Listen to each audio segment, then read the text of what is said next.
Welcome everyone. We're ready to start our webinar today. Thanks for visiting our website and signing up to our online business training. And today's webinar is WordPress e-commerce setup shop on your WordPress website.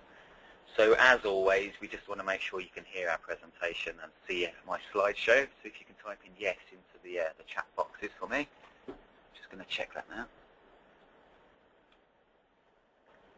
Thanks, Martin, Caroline. Yes, so we've got some people coming in saying yes. Thanks very much, everyone. So in the same box as well, as we're going, if you think of any questions you want to ask us, and any we can't answer at the end, we will get back to you, I promise you. So just type your questions in as we go, okay, into those chat boxes as well. So today, you've got myself, Matt Cooper, customer care team leader at names.co.uk and Register 365, and I'm joined by Ben again. Welcome. Hi there. Hi Ben, and he's our front-end developer and resident WordPress expert.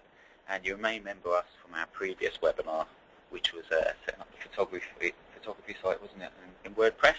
Mm-hmm.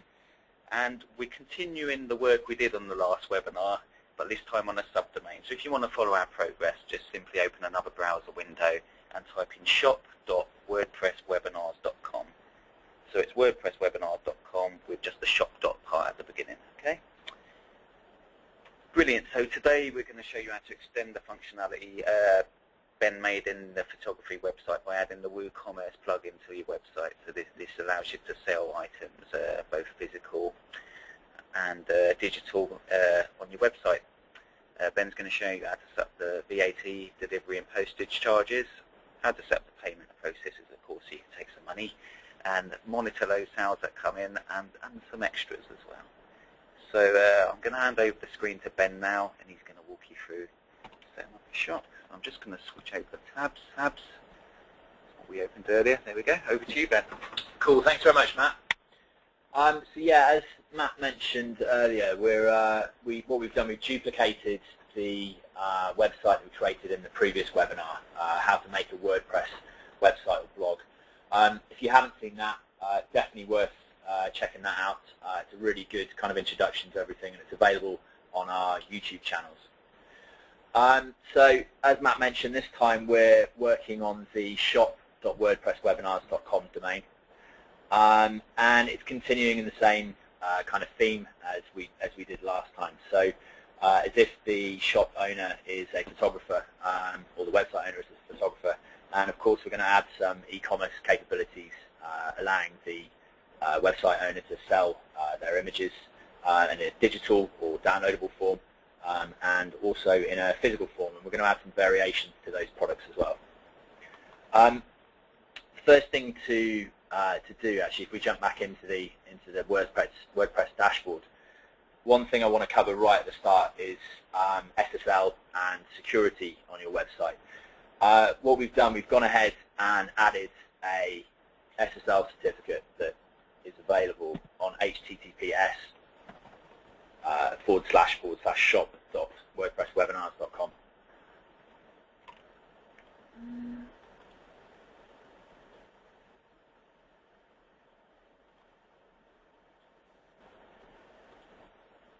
We've got an SSL installed here, so we're just checking this. As always with a live presentation, you normally get some sort of... That should resolve now, should it?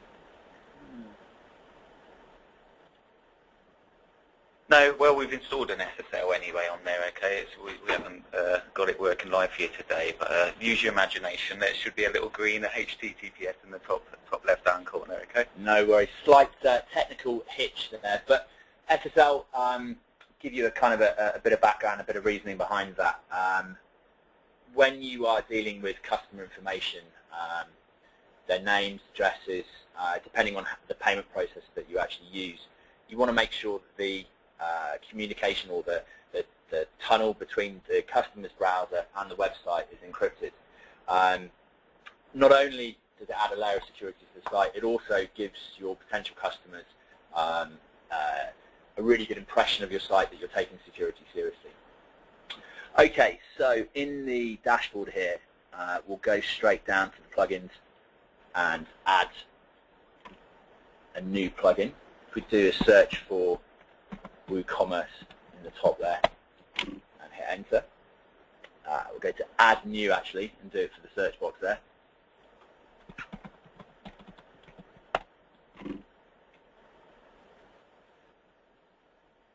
And you can see there the first result that comes up is for the WooCommerce plugin. So we'll click on Install now and then click on OK.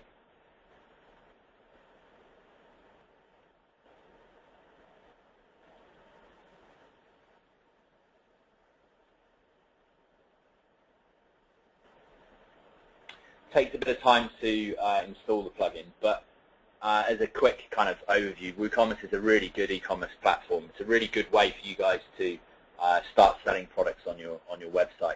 Comes with a lot of the features that you'd expect on really quite expensive or well-established e-commerce platforms. Reviews and ratings, for example, really good reporting in the back end, and email notifications. When you make a sale, you get customers get an email coming out, and you'll get an email notification as well. We'll cover a lot of this as we go along. So that's been installed now. If we click on the Activate Plugin option,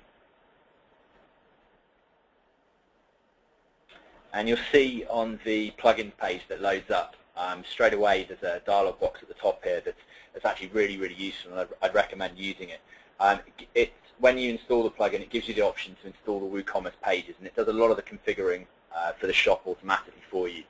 So if you click on Install WooCommerce, and you then get the WooCommerce confirmation page come up.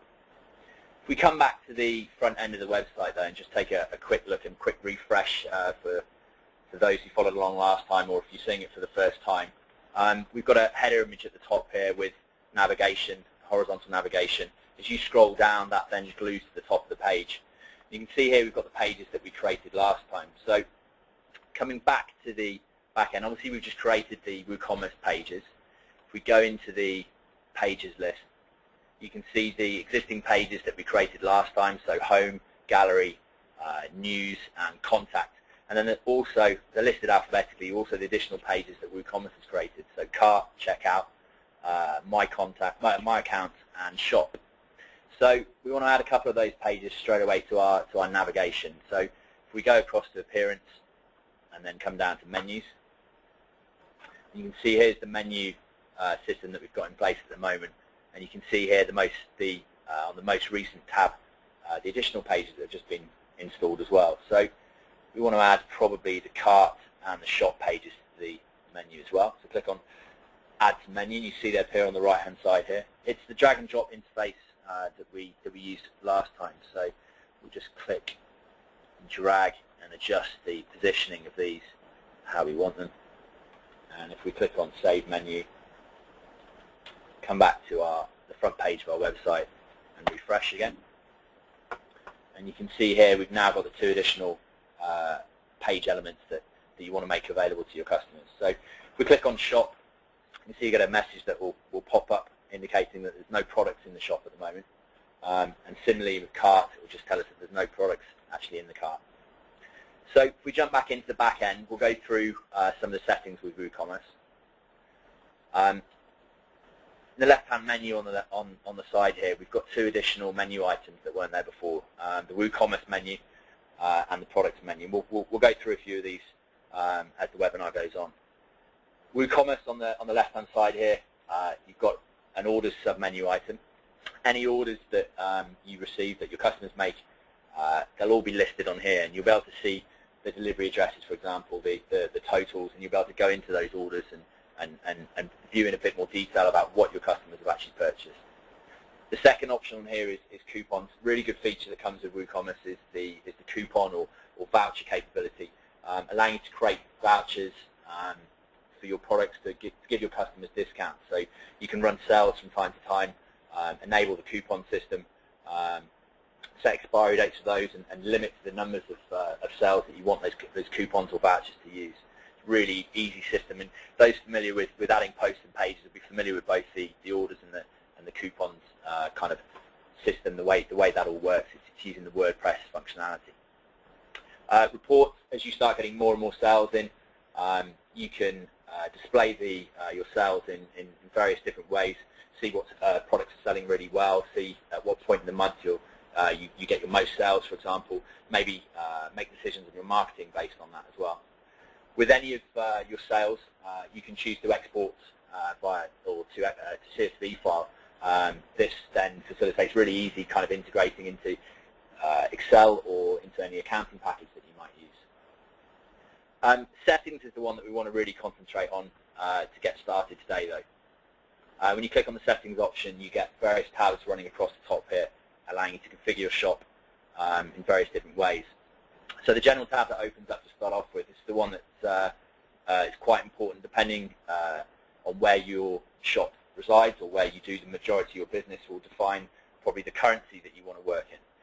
It's a drop-down box. If you're based in Ireland or in Europe, obviously you can choose euros. If you do the majority of your business in the States, you can obviously set US dollars. But there's an extensive list of the different currencies that you can make use of here. As you scroll a bit further down the page, something that we covered in the first webinar was customizing the site with your branding and with your colors. The front-end style section here is where you can set those and align the shop functionality and the shop pages. You can align them to your branding. So it's worth taking note of here and setting these to fit in with your styling. Any change that you make, obviously remember to hit Save Changes at the bottom here. So we move across the top though, the Products tab. A few different settings for configuring the shop, your product image sizes you can set down the bottom here. But significantly, depending on how, or the two areas I really want to highlight though are the weight unit and the dimensions unit. Depending on how you want to set up shipping or delivery, you can set up, if your country predominantly uses pounds, for example, instead of kilograms, or inches instead of centimeters, you can set these options here. As we go along, we cover the shipping in a second. You can set up different shipping based on weight, and this is obviously quite important to use the units that you're familiar with.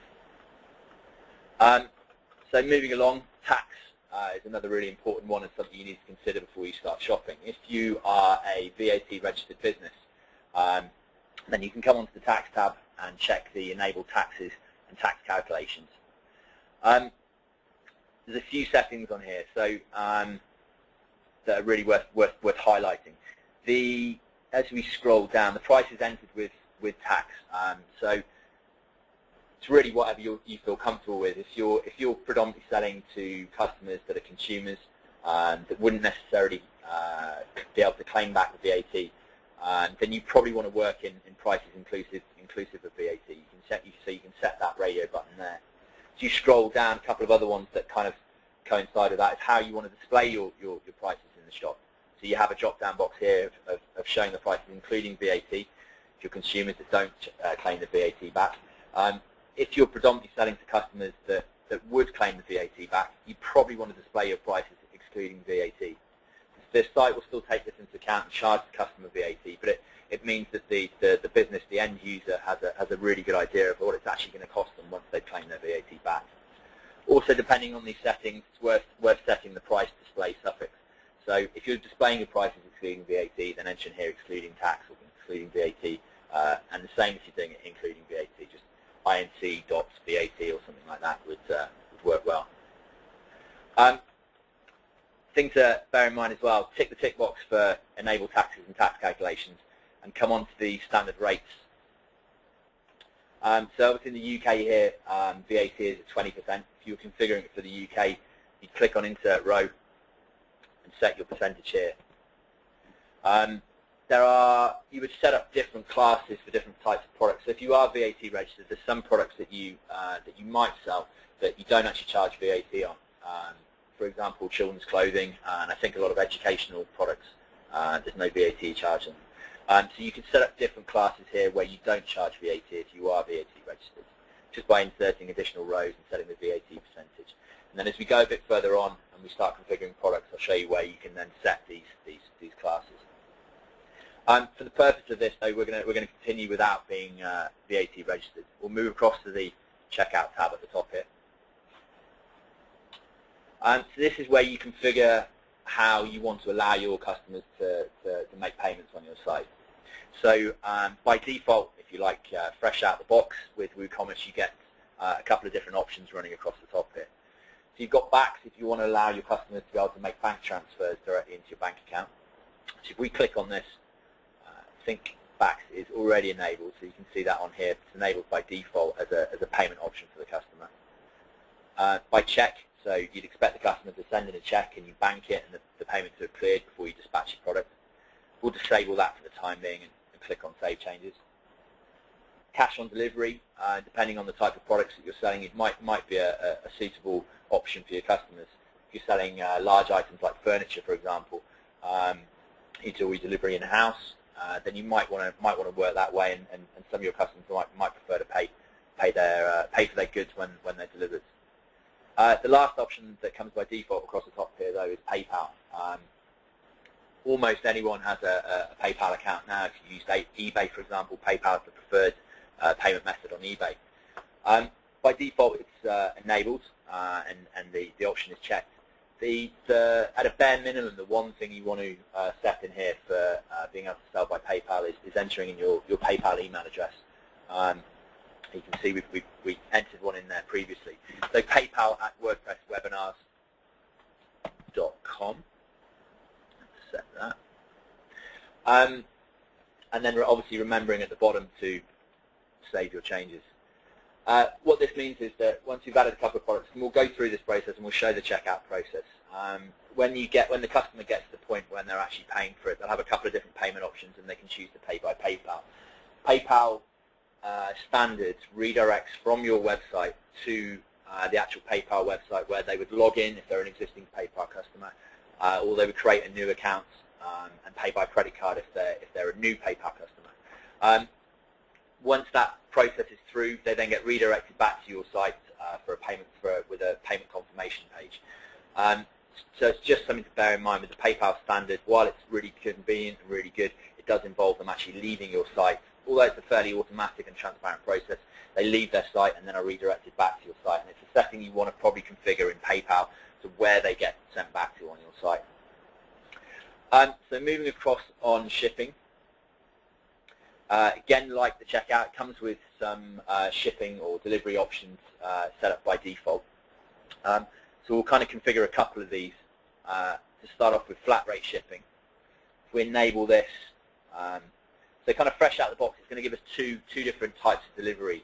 It's really easy and simple to set up. I'm going to set up flat rate shipping where they are charged a set fee per order, and you could do that as your premium shipping, for example, so or expedited shipping. So if we change the tag on here, and I'll show you where this appears on the front end as we go along.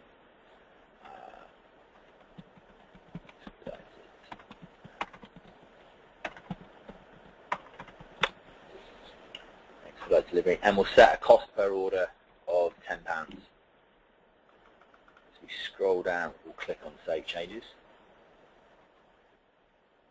And then as an alternative, you'll see a lot of e-commerce sites now kind of factor in the cost of their delivery or their shipping, and they offer a free shipping option. Amazon does this where it's between 5 or 7 days of delivery. So we'll enable that as well.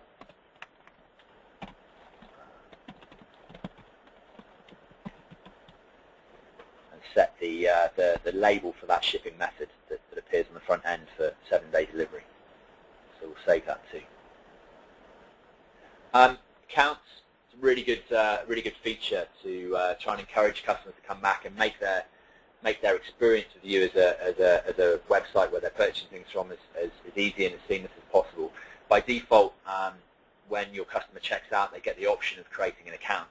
What it means is that the website will save the customer's name, address, perhaps delivery details on your website. And the next time they come back, they can just log in. And all that information is then retrieved, and they don't have to enter it in again. Reduces the amount of time they have to spend on your site. Ultimately, makes for happier customers, and hopefully the experience is improved, and they'll come back and purchase from you again. The last tab across the top here is something I mentioned earlier: emails. So by default, the WooCommerce system is set up to send out order confirmations to your customer when they make a purchase. You'll also get a order confirmation come from WooCommerce and your WordPress website to say that you've made a sale.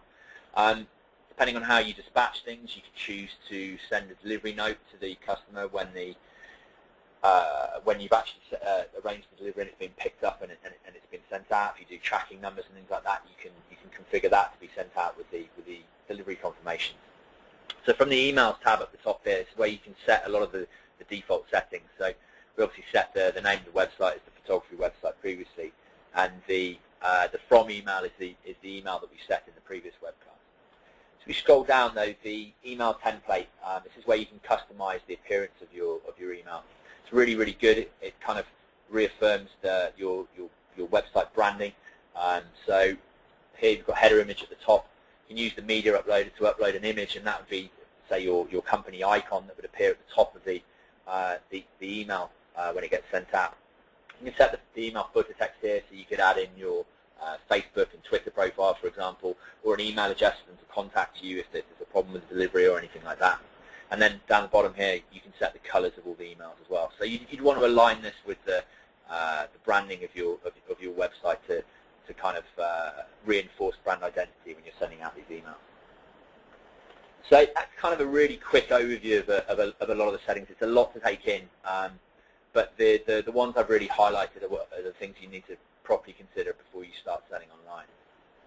So let's come down to the products option and add a couple of different types of products. So from the products menu, when you click on it, the default screen is very similar again to your posts and pages and your WooCommerce orders screen. As you create your products, all your products will appear in this list here. You can come in as you've created them, edit them, put them on sale, for example, mark them as out of stock if you've had a sudden run on particular products. But all your products, once you configure them, will be listed on this screen. So we'll hit the Add Product button at the top there. And this page that opens up is pretty familiar to anyone that's used WordPress before. It's the same as the Add Posts and Add Pages screen. So right at the top here, we've got a box for the product name. So we'll set this one as Beach in Cornwall. Prepared some text to make this a little bit easier. So let's open up this and grab the description. So this first dialog box that we're pasting text into is your product description. So ultimately, the first product that we're going to sell is going to be a downloadable product for your customers, whereby they'd be able to reuse one of the images that we're making available as a photographer. So here's a quick description at the top here for the product. As we scroll down, this is how you actually configure the different types of products. We're going to keep it as a simple product in this case, but check the downloadable product. So as we move further down then through the settings, we've got the regular price. So we'll set the price in there. WooCommerce comes with the functionality to put products on sale at any time as well. So you can come in and edit a product as you go along, set in a lesser price, and it kind of has that functionality that you'd expect to see on the front end. I'll show you this again in a bit, but ultimately you'd see the price, the original price in this case, $29.99 crossed out, and then the new price of $24.99. It adds a lot of the marketing material to the site, so it'll add sale badges and things like that. It's really kind of good with a lot of the functionality that it has straight out of the box. Actually, we'll keep that on sale for the time being. So coming down here, we've got downloadable files. So we'll click on Add File, add a name for the file. So beach scene.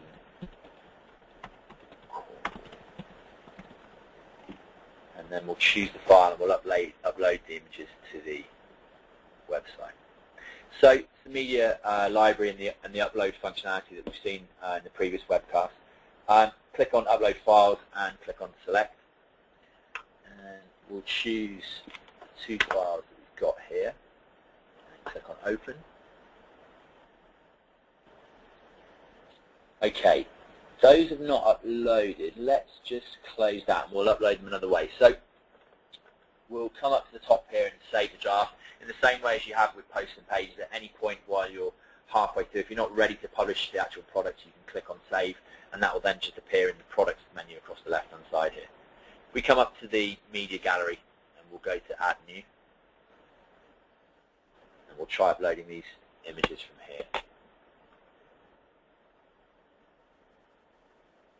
Okay, that looks like it's going to work. So along the left-hand side here, we've clicked on Products, and we've got the draft of the product that we were just working on a moment ago. So clicking on the title of the product takes us back into it. If we scroll back down, come back to our downloadable files, and we'll continue entering this in. So give it a name of the product, and we'll choose the file that we just uploaded a second ago. So here are the two files that you can see in the media uploader. They both look exactly the same from the thumbnail point of view, but as you click on them, it gives you a bit of information across the top there, the size of the file, and significantly in this case, the dimensions of the file. As we click on the other one, you can see here it changes down to 800 by 492. So that's the file that we're going to display on the front end of the website, and then this is the file that we're going to make available to the customer when they purchase the image.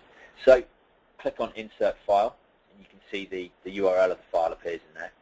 With downloadable products, you have a couple of additional options that you probably need to consider as well. So download limit, how many times you want to make the product available to download. So when they receive that email with the full high-res link in there, when they click on it, you can set a limit to how many times they can download it. So in this instance, we'll set it 3, and then download expiry. It may be that they make a purchase of the product, and then for one reason or another are not immediately able to click on the link. So we'll let the download expiry be for 7 days. So it gives them a bit of time to actually get back to their email and click on the link to download it. So scrolling further down, the last option down the bottom here is the short description. And I'll show you on the front end of where a lot of these settings are in just a moment. So we'll come back to the text document that we've got down here.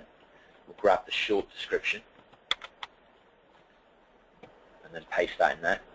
So we scroll back up. There's a couple more options that are quite important and worth covering. The featured image. So this is the image that the customer sees on the front end of the website.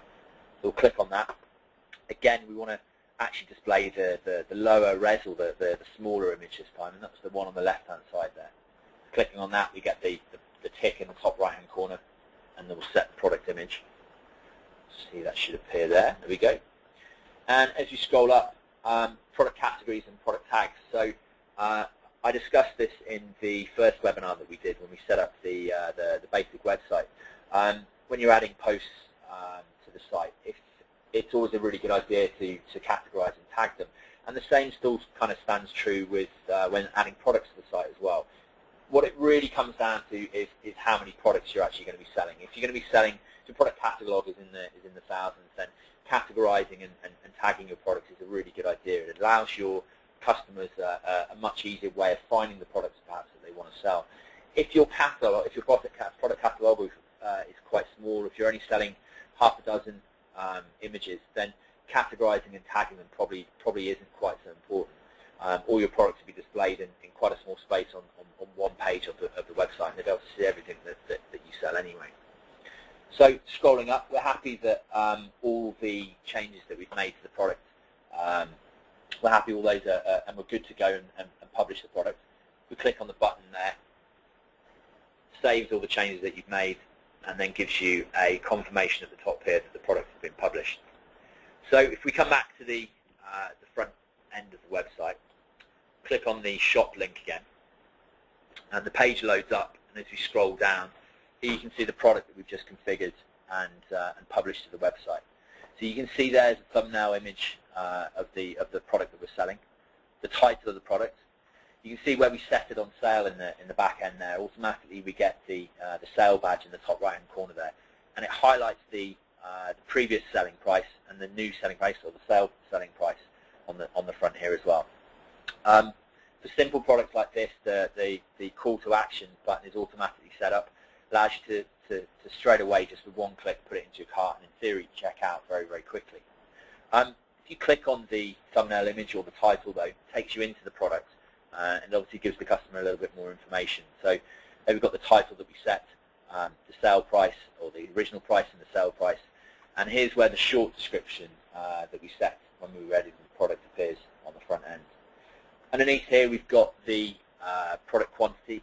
You can adjust the quantity that the customer might want to purchase using the plus and minus arrows, or you can just edit the input in the box in here, and then your add to cart button, which puts it into the cart for you. The full description is listed on the first tab and then the reviews tab shows the ratings and reviews that previous customers perhaps that have bought the product have come back and they've left you feedback. It's a really good idea to try and encourage your happy customers to come back and leave glowing reviews. Word of mouth is a really good kind of recommendation. To see that the previous people that have bought the product really helps with sales. It's kind of a proven technique to increasing your sales by having good reviews. So that's showing you kind of how a simple, quite a basic product is configured and added to the site. If we go back into the back end now and we'll add another product, so we'll come down to the Add Product link. Click on that. So this time we'll do probably a more traditional or normal product rather than a downloadable product. So this time it will be a physical good that you would, when the customer buys it, you would actually dispatch and deliver to the customer. So what we're going to do, we're going to add a couple of different variations as well. So let's jump straight in. Actually, before we go ahead and configure the product, we'll come down to the attributes option underneath the products menu on the left-hand side here. We'll add the new attribute group. So again, continuing the theme, we'll set framing options as the attribute name or the attribute group name, and click on add attribute at the bottom here. There we can see the attribute groups being created. If you then click on the name, and we'll go in and we'll add some actual individual attributes as well. So we'll do canvas, click on add new framing option, black frame,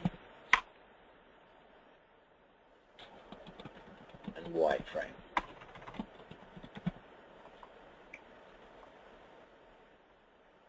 Okay, so there's the three that we've just created on the right-hand side here. So if we come back in and add product again, we'll show you how you add those product variations to the product itself.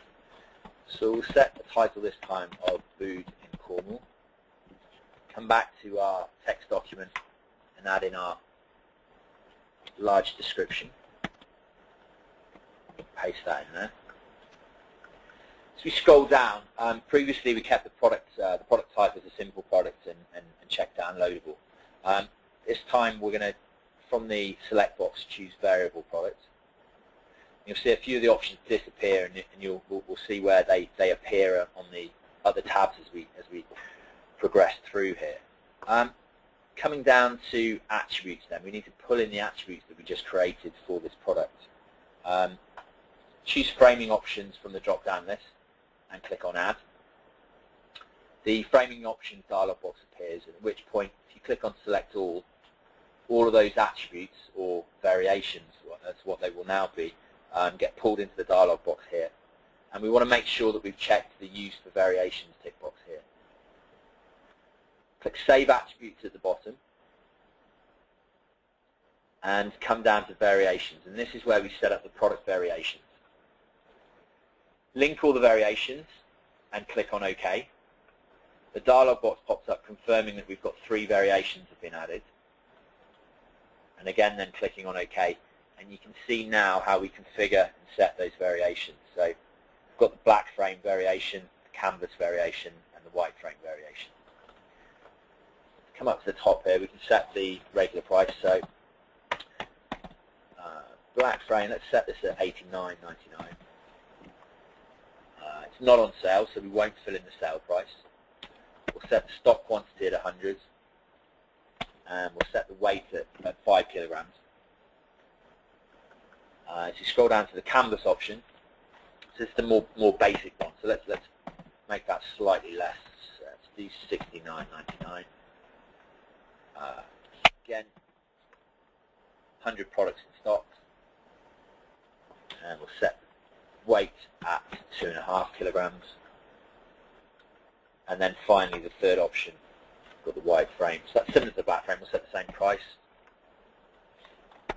the stock quantity, and we'll set the weight to 5 kilograms as well.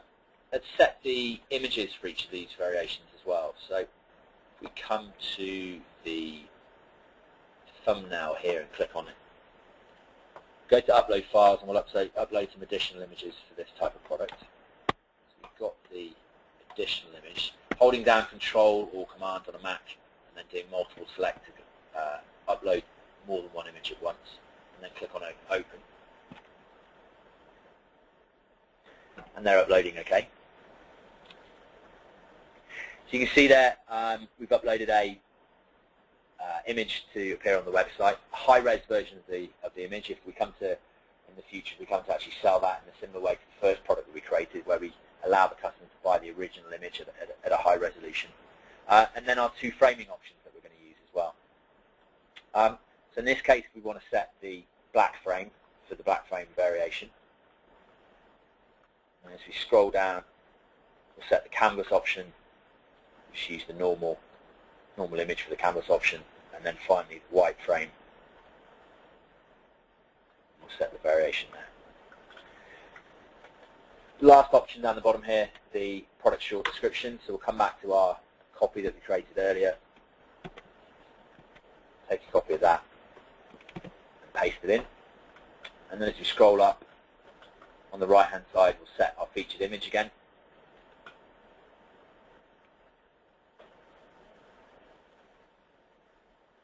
This time we'll make use of the product gallery feature as well. So we'll click on that and we'll add our two variations to the product gallery. And then scroll up. We're happy that we've set up everything that we want to set up there, so we'll click on Publish. So it saves the product and makes it live on the front end of the website. You get the product published confirmation dialog box at the top there, or product published message at the top there. And as we come back to the front end of the website, and click on the shop button again. If we scroll down, we can then see the second product that we just configured. So again, works in a pretty similar way. The big difference this time is that you have a price range displayed on the shop index here. So it shows, it takes into consideration the variations on the product that we set up. So the canvas being $69.99, and then the framed options being $89.99. The significant difference on here, though, because there are variation options, you can't just add straight to cart. You actually have to go into the product, or the user would have to go into the product and actually configure it before they add it to the cart. So the image, the title, or the select options button all takes you to the same place, takes you into the product detail. And as we scroll down, there we can see the range, the price range set by the variations, the introduction or the short description. And then the big difference this time is we've got a framing option select box. And here you can see the three variations that we created. So clicking on black frame updates the image on the left hand side here to confirm that we're using the black frame option, and it sets the price at the higher price of $89.99. Canvas, and you can see it's set at $69.99, and white frame at $89.99. It's often the case that you'll find you'll get a lot of products that are very similar, just with slight color variations or something, and this is how you would do it in the back end. You'd create your attributes and then add, sort of set the product as a variable product, and then configure those individual variations. Scrolling down, very similar to the simple product as well. We've got the full description and then the reviews and rating section. So let's go ahead now. We've entered in a couple of the products. We'll go ahead and actually add a product to the cart. So we've got the white framing option that we're happy with at $89.99. We click on Add to Cart. You get a confirmation message appear at the top that your product has been successfully added to the cart. We added the cart menu option at the top here, or you can just click on the button provided here to go into the cart and actually view what you've got listed. So you get another confirmation of what you've added to your cart. Pretty standard kind of functionality. Shows the thumbnail, product description, the price, the quantity, and the total. This is where you could adjust it. Any final adjustments based on what you actually want. You could adjust the quantity and click on Update Cart. You'll see then that the total updates and the cart subtotal updates as well as you scroll down. We mentioned coupons earlier, or vouchers. If you have some sort of campaign at the moment, maybe they have 10% off the product or £25 off the Bood Cornwall product, for example. This is where your customer could enter in the coupon code and click on Apply Coupon. Would then adjust the totals based on the actual discount. Scrolling down, you get another cart subtotal. and this is where the shipping or delivery options are listed. So you can see here the two that we configured earlier, free shipping on a 7-day delivery, or if we actually chose the expedited delivery, it might arrive in 3 days, for example, but it cost them £10. You can then see the order total is adjusted appropriately. So we're happy. Let's go through the checkout process, and I'll kind of show you how that works from the customer point of view. We click on Proceed to Checkout.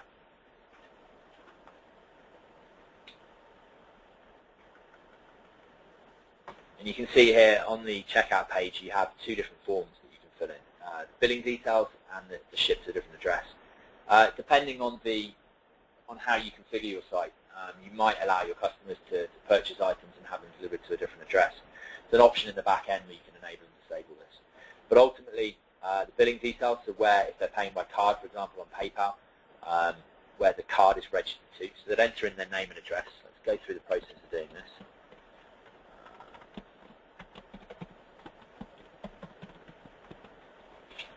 If they're a business, they can set their company name there.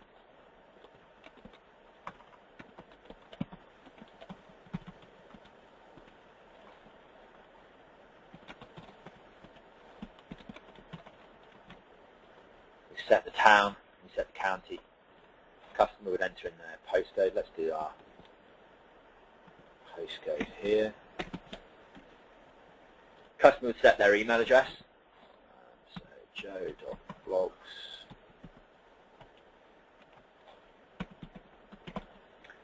And they'd set their customer telephone number as well.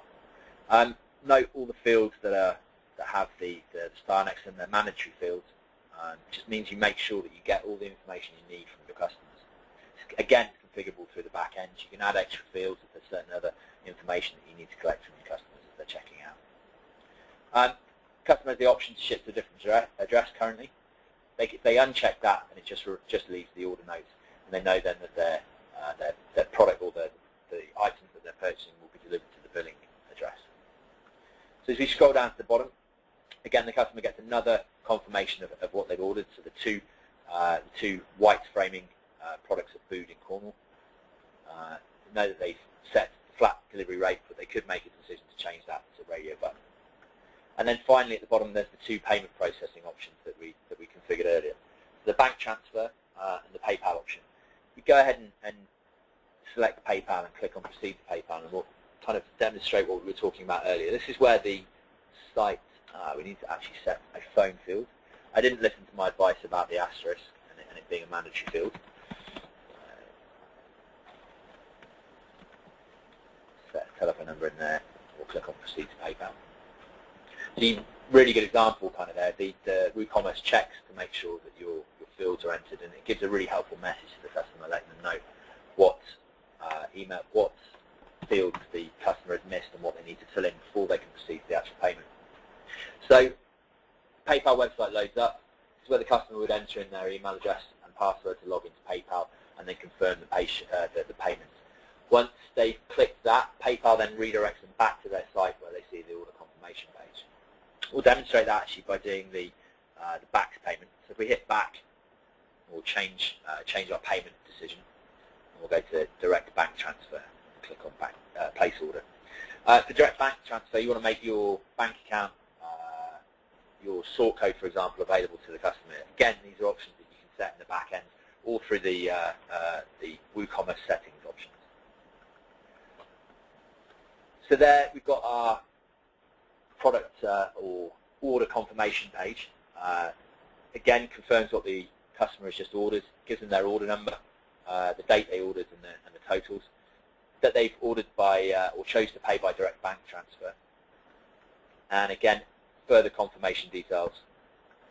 As you scroll down, you can see the billing address, the shipping address. So this pretty much covers everything I wanted to discuss today. Matt, have we been having some questions coming in? We have, yeah. We've got some, I've been taking notes as we've been going along. Thanks for typing them in. I've got one from Mike, first of all, Ben. He says, can you apply product rules globally, like VAT and offers on products?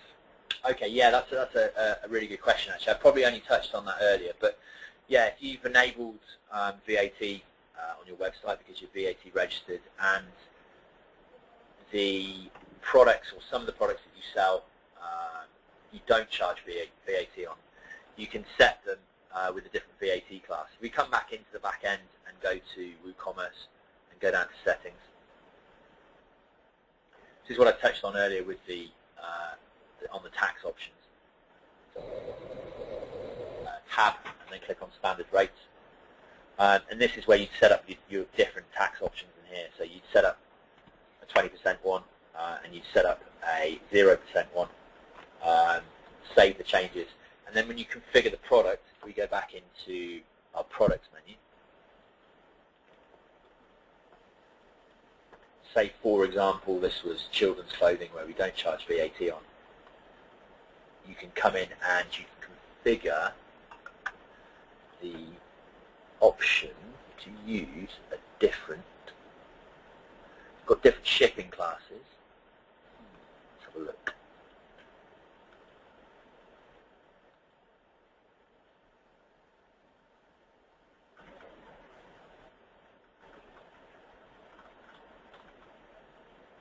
Yeah, that's a really good question. You definitely can set it up. We'll have a look at that and get back to you. Was that Mike, was it?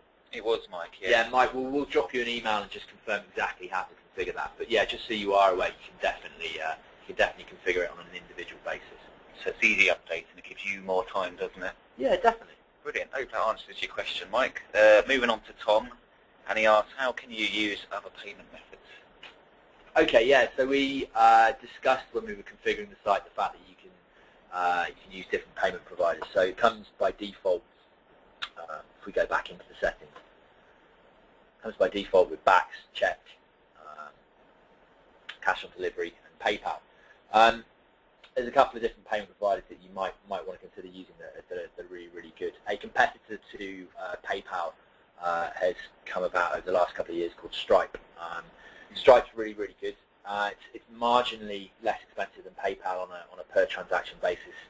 And the really good thing about Stripe is, providing you've set up the SSL certificate, you can give the impression, or ultimately you can take credit card payments on your website as opposed to redirecting to a different site like how PayPal does it. So when we got to the checkout page previously, we could have chosen credit card as a payment option, and the standard kind of credit card form would be displayed. So a input field for the credit card number, the expiry date, the CV code on the back of the credit card.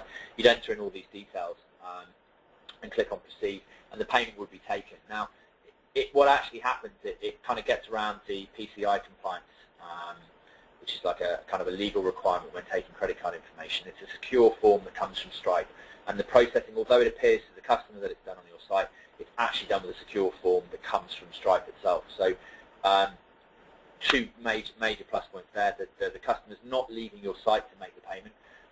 They're able to make credit card payments without having a PayPal account, and it creates a really good impression with your customer that you're a professional setup and are able to take credit card payments on the site. That's really good. So more options means more sales for Tom. Yeah, absolutely. So sorry, one thing I probably should have mentioned there as well, because Stripe's not a default checkout option, there's a really good WooCommerce plugin. So in a similar sort of way that we added WooCommerce to WordPress as a plugin, there's another plugin for WooCommerce called Striper.com or Striper, and it allows you to then add Stripe that we just talked about as a payment option. And then once you've enabled that plugin, you would have Stripe as an option across the top here. And you come in and you'd enter in your Stripe details to be able to take payments via Stripe. Yeah, it's a brilliant thing about WooCommerce and WordPress. You can keep extending that functionality every time. Yeah, really customizable. Yeah, that's definitely the really good thing about it. So moving on, because we are short on time now, just one last one from Susan, and she asks, cross-selling customers also bought. I imagine that's like you get on Amazon, isn't it? Yeah. No, that's a really good question, and WooCommerce actually has that functionality built in. If we come back to the product menu, we'll edit one of the products and make and add the other product as an upsell or a cross-sell. So let's come into the Bood Cornwall one and edit that product. As we scroll down, we've got linked products here. So the tab here gives you the upsells and cross-sells options. So we type in food there and do a search. So we've just added the other products that we configured in this webinar today. So you could add as many products as you wanted as your upsells, and in a similar sort of way as your cross sells in here. So let's add food again. If we save the changes there,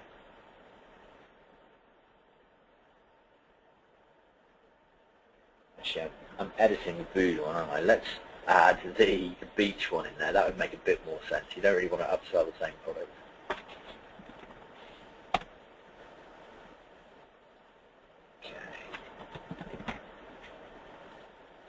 Add the alternative products and click on update. So if we come back to the shop and go in and have a look at the food products, this time as we scroll down underneath the product description, you now have a you may also like section. So yeah, it's a really good way. It's functionality that's built into it, but it's a really good way of potentially increasing the cart total on your customers when they come in and make a purchase. So any natural kind of upgrades or more complex or better products that have a higher charge, you can add here and display them and try and upsell to your customers. There you have it, Susan. I can't believe how easy that was to do as well. Yeah, really straightforward. So just going to finish off the presentation now. Let's just bring that back up to the slides. And obviously, WooCommerce being free, obviously you need the foundation to build that upon. So as part of our Linux packages there, we provide one-click installs of WordPress, which makes it dead easy to get you online, and then you can install a plugin for free.